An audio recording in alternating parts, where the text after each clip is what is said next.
Hello, Professor Faltings. It's very exciting to meet you and congratulations on winning the Abel Prize 2026.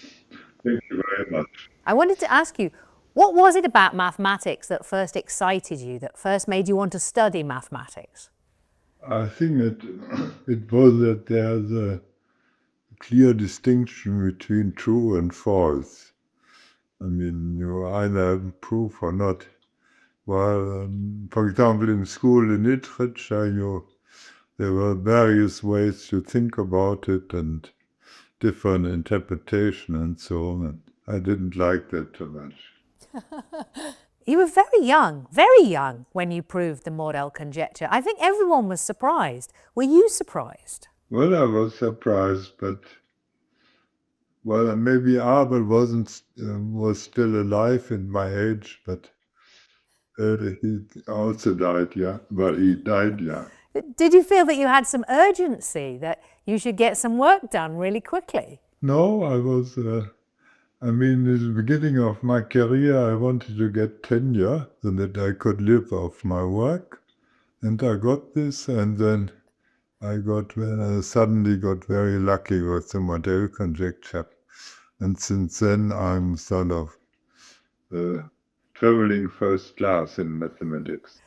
What kind of impact does it have when you get such an amazing result so young? Because you were not even 30. Were you 30?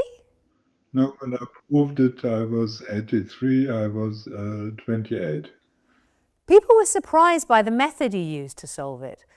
Did you set out to prove it, or were you looking for something else? Well, there was a friend of my advisor, Luc Spiro, who lived in Paris, and he had ideas about Mordell. And I thought they sounded interesting, and I thought, well, I can work on it, probably I won't prove it, but I will get something interesting out of it. But you proved it by quite an unusual method, didn't you? Can you explain briefly why people were so surprised by the method that you took? The things which were natural maybe from Spiro's point of view, and I was sort of lucky that the people in Paris didn't quite take him serious, and so I had not so much competition.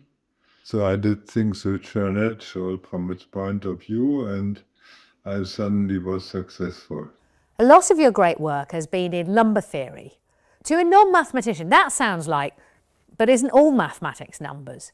Can you explain, in a way someone who hasn't done mathematics since school would understand, what is number theory and why is it so interesting for mathematicians? Well, number theory, it starts with the integers 1, 2, 3. We usually can count so far. And then you try to do things to solve equations in these. And it's sort of an elementary thing, but you get interesting questions, and for some people like me, it's interesting. I guess for others, it's not so interesting. But the work you're doing is much more mysterious, isn't it? Numbers behaving in mysterious ways. What were the puzzles that made you think, well, this is interesting? Well, mathematics has been done since centuries, and naturally things evolved, and sort of things which we do in school maybe are, 300 years old or so, and naturally the theory has advanced. We are far away from the elementary things. Well, we had this old field of number theory, and it sort of has also certain romantic appeal, but there are, of course, other fields. You want to compute orbits of space vehicles and so on. You've been at the Max Planck Institute for a very long time. What does that enable you to do? What's special about being there? Well, being there is that you have a few obligations and besides doing research. So I could do this for a long time. Well, I did some teaching at the university here, because we have a good relation to the university, and also teaching is good for you because you have to talk with ordinary people and have to learn how they think and to explain things. So teaching without keeps you down to earth.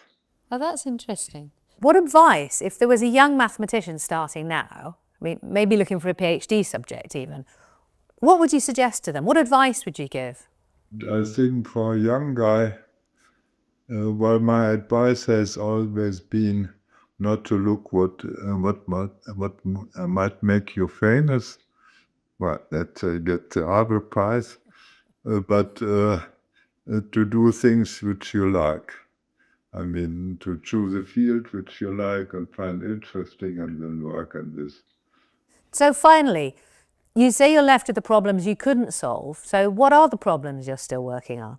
Degree of Weyl parametrization for elliptic curves. And well, I find it very interesting, but I don't get ahead. So that's my, well, as I said, you are left with the problems that you can't solve. Is it possible to solve? Well, I don't think it's impossible, but it gives me a pleasure to work on this. Thank you very much, Gerd Faltings, and congratulations again on winning the Abel Prize 2026. Thank you very much. Thank you.